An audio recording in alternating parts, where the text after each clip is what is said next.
습관과 운동 부족으로 인해서 전 세계의 당뇨 환자들이 급증을 하고 있습니다. 10명 중에 1명꼴이 당뇨 환자라고 하는데요. 이 추세는 점점 더 증가할 거라고 해요. 그런데 이 당뇨 환자들이 이렇게 많음에도 불구하고 당뇨 환자들이 보험을 가입할 수 없다. 생명보험을. 네, 생명보험에서 가장 꺼리는 질병이 바로 당뇨다. 뭐 이런 얘기가 들리고 있습니다. 자, 그래서 오늘은요, 생명보험사에서 보는 이 당뇨의 시점과 그리고 직접 의료인을 모시고 의료인이 보는 이 당뇨 환자의 시점에 어떤 차이가 있는지에 대해서 한번 알아보도록 하겠습니다. 네. 최근에 그 언더라이더한테 편지를 하나 받았는데 어떤 그 가입 신청하신 분의 결과에 대해서 근데 이제 타입 1이어서 타입 2일 경우보다 조금 더 안 좋게 바라보는 내용을 썼더라고요. 타입 1하고 2하고 정확하게 어떻게 틀린지를 좀 말씀해 주시죠. 보통 타입 1하고 타입 2의 아주 가장 큰 차이점은 타입 1은 나이가 어릴 때 아주 젊을 때 발병을 해요.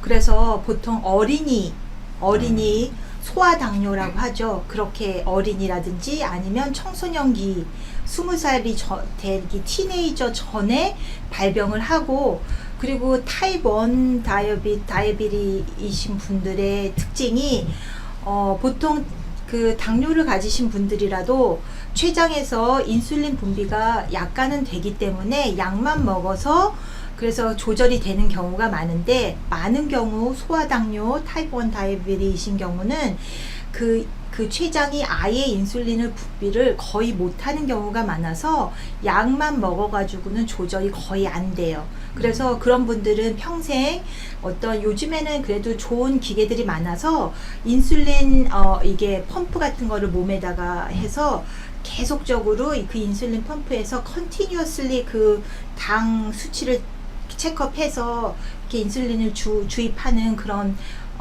그렇게 살아가시거든요. 그런 분들은 그래도 그거를 펌프를 잘 가지고 아무리 잘 그 약을 한다고 해도 일단 발병된 시기가 아주 어릴 때 젊었을 때이기 때문에 그 병을 가지고 살아야 되는 기간이 굉장히 길죠. 그리고 그분들은 그거에 관련된 어떤 합병증이나 이런 것들도 훨씬 많으세요. 그리고 그 약을 평생 자기가 인슐린을 그 밖에서 주입돼서 살아가기 때문에 그거를 자기도 그걸 잘 그나마 따라서 의료인들의 그 오더를 잘 따라서 가면 되는데, 인슐린 그 펌프가 고장이 난다든지 아니면은 그걸 펌프를 안 하고 자기가 하루에 3번씩 이렇게 인슐린 주사를 스스로 맞고 하는 사람들이 그거를 뭐 어디가 아프다든지 아니면 뭐 잊어버렸다든지 아니면 무슨 뭐 젊은 애들이니까 스포츠를 한다든지 뭐 어디 클럽에서 뭐 어디 놀러 간다든지 뭐 이런 여러 가지 이유 때문에 그거를 잘 제대로 따라하지 못해서 합병증이 오는 경우가 굉장히 많아요. 유전적인 네, 그분들은 꼭 유전적인 경우 엄마 아빠가 당뇨가 전혀 없는데 소아 당뇨로 타입 1 다이어비리를 가지는 어린이들도 많기 때문에 그거를 유전이다라고 정의할 수는 없어요. 네. 요즘에 관련된 이런 식습관이나 그 타입 1 다이어비리가 어디에서 오는지 그거를 정확하게 이렇게 뭐 의학적으로 이거 한 가지로 설명할 수는 없는데, 어쨌든 사람도 그 어떤 자기 한 가지 장기의 장애를 가지고 태어나시는 분들이 있잖아요. 소화기관이 안 좋으신 분들도 있고 폐가 좀 어릴 때부터 안 좋은 분들도 있고, 이런 분들은 그 췌장이 인슐린 분비를 하는 그 췌장이 어릴 때부터 좀 약하게 태어났다든지 뭐 그런 분들이 있죠. 그런 경우는 타입 1으로. 네, 그런 분들이 타입 1. 타입 2는 보통 이제 후천적으로 나이가 들어서 중년 이후에 나타나는데, 그 처음에는 그 조절이 잘 안 돼도 약으로 조절을 하다가 약을 먹어서 췌장에서 인슐린 분비가 좀 잘 될 수 있도록 하는 약들이 있고, 아니면 뭐 그 췌장 이외에 사실은 췌장에서만 인슐린이 분비가 되는 게 아니라 몸에 있는 이런 머슬이라든지 다른 데에서도 인슐린 분비가 많이 돼요. 그래서 그런 데에서 인슐린 분비하고 이 몸이 인슐린에 반응하는 거를 그 센시티비티를 높여주는 그런 약들이 많이 나와 있기 때문에 그런 약들을 먹어서 이게 우리가 같은 음식을 먹더라도 이 몸에서 그걸 잘 소화시키고 인슐린 분비라든지 인슐린 센시티비티를 잘 조절해서 그 혈당이 너무 많이 올라가지 않도록 그걸 도와주는 그런 그냥 먹는 약, 경구용 약들을 먹어서 조절이 되시는 분들이 있고요. 그런 분들은 그러니까 인슐린 디펜던트가 아니고 non-insulin dependent type 2 다이어비리거든요. 그러니까 그분들은 인슐린 주사를 굳이 맞지 않아요. 그리고 그런 약으로 경구용 약으로 조절이 안 되셔서 그런 분들은 IDDM이라 그래서 인슐린 디펜던트 타입 2 다이어비리인데 그러니까 타입 다이어비리도 그러니까 2형 당뇨도 나눠지는 거죠. 네. 근데 보통 이 A1C가 조절되는 그거는 그거를 보고 결정하고 약을 하는데 타입 2 다이어비리가 이렇게 보통 생기는 시간은 그렇게 어린 나이에 되진 않아요. 아, 그렇군요. 네. 보험사에서 이제 생명보험을 가입을 할 때 네. 보통 기준으로 삼는 게 A1C 수치를 네. 봐요. 네. 그래서 이제 A1C의 기준점을 보통 대개는 6.0을 기준점을 많이 잡거든요. 네, 그래서 네. 이제 대략 7.5 미만이면 컨트롤이 되는 걸로 판단을 하고 네. 약을 드시더라도 네, 네. 7.5가 넘어가게 되면 이제 컨트롤이 안 되는 걸로 그렇죠. 판단을 해요. 네. 그래서 이제 일단 6.0 이상이라고 하면 물론 이제 회사에 따라 약간씩 틀리긴 한데 A1C를 5.6에서 5.9까지도 네. 프리폴드 레이팅을 주는 회사가 있고 그죠? 어떤 경우에는 프리폴드 플러스를 주는 회사도 있어요. 그 그래요? 정도 선에서 네. 회사마다 조금씩 틀려요. 네. 근데 이제 6.0이 넘어가게 되면 실제로 6.0이면 약을 지급을 안 하시죠. 6.0이면 지급을 안 하고요. 그죠? 보통 약을 지급하는 수치? 그 약을 먹기 시작해서 그게 7 기준으로 7 밑으로 되면 잘 조절이 된다라고 보기 때문에 뭐 6.5, 6.7, 6.8 이 정도면 식이요법하고 그 다음에 운동 같은 걸 하고 그렇게 하라고 처음에 얘기를 하는데 그걸 이렇게 와치하는데 보통 6.7 이러신 분들이 그 3개월 후라든지 이렇게 보면은 그게 금방 7점 몇으로 올라가기 때문에 네네 그래도 7 미시면은 약을 바로 투여하지는 않아요. 네. 그러니까 손님분들을 만날 때 가장 헷갈리시는 부분이 이 부분인 것 같아요.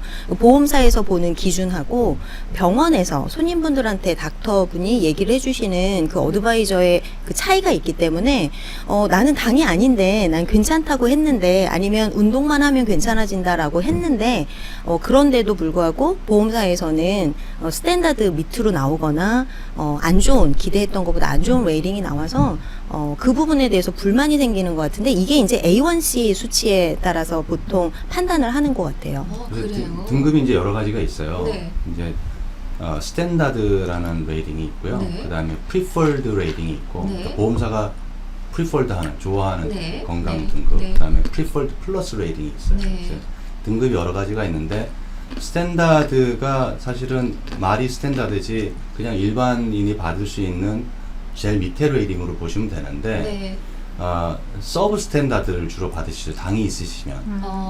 그러니까 그 얘기는 보험료가 올라갈 찬스가 있다는 그렇죠. 거예요. 그래서 네. 이제 6.0을 기준으로 보는데 지금 말씀하셨듯이 6.5, 7.0이면은 거의 약을 안 주시거나 약 네. 드시고 컨트롤이 되면 좋다고 보는데 보험사에서는 어떻게 보냐면 네. 6.0이 넘잖아요. 네. 그러면 거의 당뇨병 환자 비슷하게 취급을 해요.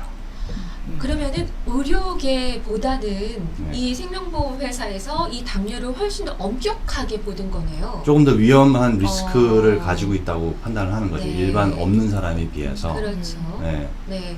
합병증 때문에 그렇게 생각을 한다라고 얘기도 나오더라고요. 그래서 어떻게 생각하세요? 왜? 사실은 그 의료인들 그 주치의들도 주치의들에 따라 그거는 약간 그 의견이 좀 달라요. 어떤 분들은 사실은 5.6이나 5.7이 이상이면 프리 다이어베릭, 다이어비리는 아닌데 그 당뇨 전 단계 네. 환자라고 해서 어떤 그 의사 선생님들은 그 단계에서 바로 그 메폴민 같은 그 퍼스트 라인 테라피 그런 약들을 시작하시는 선생님들도 많아요.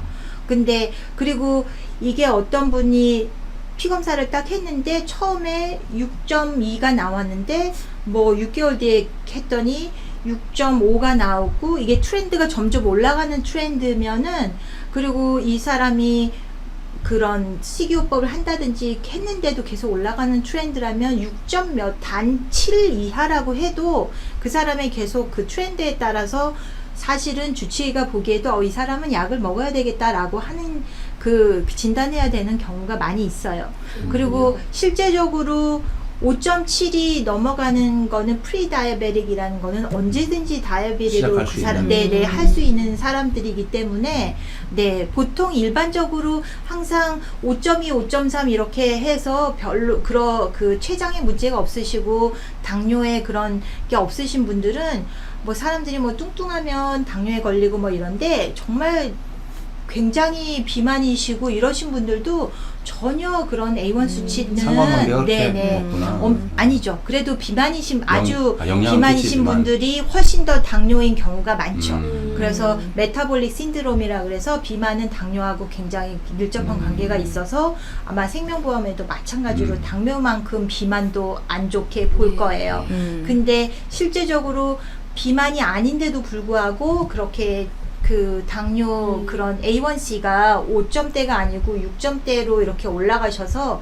왔다 갔다 하시는 분들은 그런 분들은 7, 8, 9로 정말 금방 올라가길 수 있기 때문에 그 프리다이어베릭인 그 사람들에 대해서 보는 시각이 아무래도 그 보험회사 측에서는 더 스트릭하게 볼 수밖에 없죠. 궁금한 게 있는데요. 그 네. 예전 케이스인데 네. 이제 60 보험회사는 주로 이제 기준점을 잡는 게 나이 60을 기준으로 많이 보더라고요. 네, 네. 60 미만인 분인데, 그러니까 45세 뭐 이런 분이 보통 이제 애뉴얼 체크업을 안 하시는 분들도 많으니까 그냥 네. 생명보험을 가입을 하려고 딱 피를 뽑았는데 6점 얼마가 넘었어요. 네. 네. 근데 이제 본인이 인지하지 못하는 상황에서 매니지도 안 되는 상황에서 6점 얼마가 넘어서 네. 등급이 아주 안 좋게 나오거나 보통 보험사에서는 디클라인을 시켜요, 그런 경우에. 근데 만약에 비슷한 케이스라면 관리를 받는데 한 6점 얼마가 나온다면 네. 승인이 나거나 조금 더 좋은 등급을 받을 수도 있거든요. 그렇겠죠. 그 네. 사람이 평소에 계속 의사를 찾아가서 그 당뇨 수치가 6점 몇으로 쭉 그냥 유지가 되는 사람이라면 앞으로 뭐 6.2, 6.3, 6점 뭐 이렇게 보통 약을 먹거나 그 당뇨가 있으신 분들은 매 3개월이나 6개월마다 피 검사를 하시는데 그 피 검사에서 큰 변화가 없이 비슷하게 유지가 되시는 분들은 앞으로도 그렇게 유지가 되실 가능성이 많지만 이게 뭐 한 1년, 2년 동안 한 번도 병원도 안 가고 자기 건강에 대해서 별로 신경을 안 쓰셨던 분이 갑자기 그렇게 수치가 나왔다는 거는 이 사람이 평소에 자기 건강 관리를 소홀히 한다는 게 한눈에 보이고 그 다음에 그 전에 이 사람의 원래 그 전에 예를 들면 6개월 전에 그게 언제 그렇게 올라왔는지 그것도 사실은 모르잖아요. 그렇죠. 네네 그런 거에 대해서 많은 마이너스가 되는 거죠. 근데 선생님 궁금한 게 우리 계속 A1C 수치라는 얘기를 했는데 정확하게 A1C 수치가 뭐예요? 그 A1C 수치는 그 우리 몸에 피에 그 피 안에 그 왜 백혈구, 적혈구 뭐 이런 게 있다는 건 아시죠? 네. 그 적혈구 중에서 적혈구의 그 한 부분인 헤모글로빈이라는 거에 들어보셨죠? 네. 네네. 그 헤모글로빈에 달라붙어 그 어떤 그 슈가가 그 당분이 그 헤모글로빈에 잘 달라붙어요.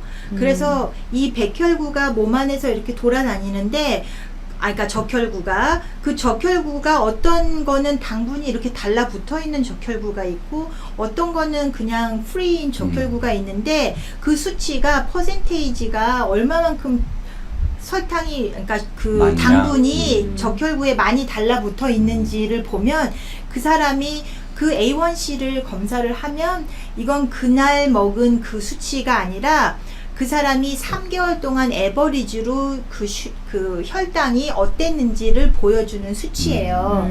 그래서 그걸 보면 그 사람의 평소의 식습관이나 그런 것들이 보이는 거죠. 그래서 A1C는 갑자기 식습관을 바꾼다고 해도 그게 갑자기 변하진 않아요. 네, 그렇기 때문에 A1C를 많이 보고 사실은 그냥 이렇게 손을 해서 혈당 검사를 하면 그 검사는 뭐 단 거를 많이 먹으면 150, 200으로도 일반인들도 막 200까지 올라갈 수도 있어요. 갑자기 단 걸 많이 먹어서 머리가 띵할 정도로 네. 단 걸 먹으면 일반인들도 그렇게 올라갈 수 있는데 그 인슐린이 분비가 잘 되기 때문에 보통 사람들은 그게 금방 정상적으로 내려오죠. 네. 근데 다른 당뇨가 있으신 분들은 인슐린이 분비가 안 되니까 그게 올라간 상태에서 1시간이 지나고 2시간이 지나고 얘네들이 잘 떨어지지 않고 있기 때문에 그러면 그러니까 피 안에 돌아다니는 당분이 많아서 그 당분들이 적혈구에 달라붙어서 있는 그 웨이트를 측정한 게 바로 그 A1C예요. 그렇군요. 그러면은 네. 밥을 한 끼 굶고 네. 검사를 한다 그래서 A1C 수치가 내려가는 건 그렇지 아니겠네요. 않죠. 네, 그게 네. 그렇게 큰 차이가 별로 없어요. 네, 네. 자, 네. 그러면 제가 한 가지 더 급하게 또 질문을 아, 드릴게요. 네. 이 경험치에 이제 네. 저희가 이제 어플라이 많이 해봤으니까 이제 회사별로 조금 더 너그럽게 보는 회사도 있고요. 조금 더 스트릭하게 보는 회사도 있고 그런데 대부분 이제 60대 이상일 때 60대 이상이신 분이 약을 잘 드시고 컨트롤을 받으시면 그러면 이제 대략 스탠다드 정도는 항상 받으실 수 있다. 네, 이런 게 네. 일반적인 거고요. 아주 7.5 이상 막 8 뭐 이렇게 넘어가서 뭐 인슐린 주사를 맞는다든지 그렇더라고 하더라도 어플라이를 못하는 건 아니고 등급이 조금 떨어질 수는 있죠. 그렇게 되는데 저거를 보더라고 얼마나 오래됐냐를 봐요 항상 언더라이더가 네. 발견 시점이 언제냐 이게 10년이냐 네. 아니면 최근에 발견이냐 이거를 되게 중요하게 네. 보던데 왜 네. 그래요 그거는? 그게 병이 그 사람이 보통 당뇨에 걸리신 분들, 당뇨병을 알게 되신 분들은 이게 시간이 지나면 지날수록 그게 조금씩 약 같은 경우도 처음에 먹다가 라이프 스타일 자체를 완전히 바꾸지 않으시고 같은 체격에 같은 음식을 먹고 그렇게 되면 사실은 약을 먹더라도 그게 이제 처음에 조절이 잘 되다가 점점 조절이 안 돼서 약을 하나 먹다가 하나를 더 먹게 되고 그래서 이 당뇨가 점점 심해지시는 분들은 처음에 하나로 시작해서 두 가지 먹고 약이 점점 많아져요. 그렇게 되면 그 사람의 그 히스토리에 따라서 그만큼 이 안 좋아질 그런 확률이 더 올라가고 거기다가 플러스 당뇨가 오래되면 오래될수록 안에 있는 내부 장기의 손상들이 더 많아져요. 그래서 당뇨가 췌장만 문제가 되는 게 아니라 당뇨가 오래돼서 그게 컨트롤이 잘 되는 경우는 좋지만 당뇨가 있으면서 컨트롤 아주 잘하시는 분들이 그렇게 많진 않아요. 그게 좀 이렇게 당뇨가 왔다 갔다 하고 식이요법도 잘 하다가 뭐 갑자기 수술을 받으신다거나 감기에 걸렸다거나 그러면 수치가 조절이 잘 안 된다거나 이러시면서 당뇨가 제일 많이 이제 당뇨에 손상이 많이 되는 게 콩팥이에요. 네. 그래서 콩팥에 문제가 생기기 시작해가지고 이게 당뇨가 한 20년이 되면 콩팥의 그 손상 정도가 어느 정도 우리가 그 익스펙트 할 수 있는 거예요. 그러니까 당뇨가 오래되면 오래될수록 안에 있는 내부 장기에 그런 영향을 많이 끼칠 수 있기 때문에 아무래도 오래된 당뇨 같은 경우에 그래서 콩팥 그런 콩팥이 잘 활동을 하는지 소변 검사라든지 뭐 그 콩팥 검사 그다음에 간 수치 검사라든지 그런 거를 계속 하게 되죠. 그리고 오래됐다고 해서 네. 꼭 이렇게 이 사람이 더 위험하다라고 판단하는 게 아니라 조금 더 다른 인자들을 더 확인을 많이 해보겠네요. 그렇죠. 네네. 근데 오래되셔도 사실은 40대 당뇨가 됐는데 그때부터 조절을 잘 하셔서 그러니까 그 사람의 그 히스토리가 그동안의 메디컬 히스토리가 피 검사 계속 한 결과라든지 그다음에 약을 이 사람이 얼마만큼 잘 먹고 있고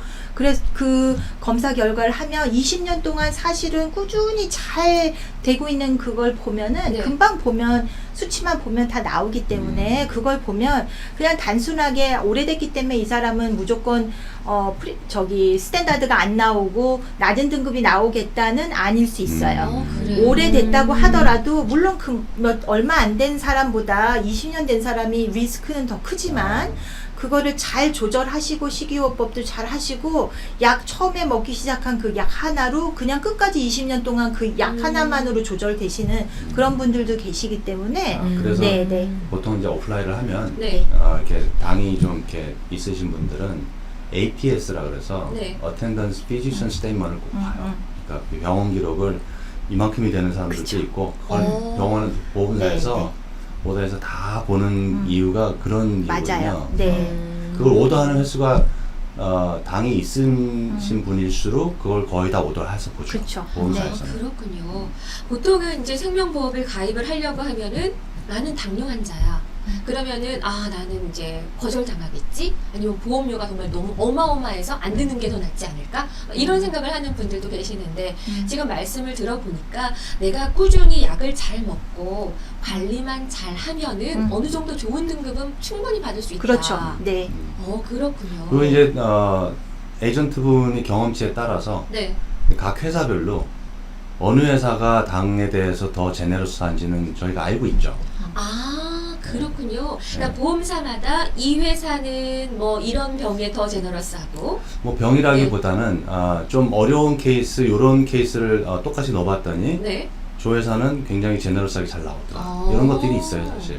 그래요. 이게 사람이 하는 일이니까 네. 언더라이터도 언더라이터가 메디컬적인 거를 리뷰를 할 때 물론 그 보험사마다 다 닥터들이 있거든요. 네. 근데 닥터들마다 약간 보는 의향이나 의견이 약간씩 틀릴 수 있기 때문에 네. 결과가 조금씩 다르게 나올 수 있죠. 그렇습니다. 네. 뭐 내가 질병을 가지고 있다고 해서 그래서 나는 보험 거절당하겠지 미리 겁먹지 마시고요. 관리 잘 하시고 그리고 능력 있는 이 에이전트 분들을 만나면은 여러분들이 조금 더 저렴한 가격으로 좋은 등급으로 생명보험 가입을 하실 수 있으니까요. 여러분들 그런 거를 한번 문의를 해보시길 바랍니다. 네. 오늘 블루앵커 재정보험의 전문가들과 함께 당뇨에 대해서 얘기 나눠봤습니다. 오늘 고맙습니다. 감사합니다. 감사합니다.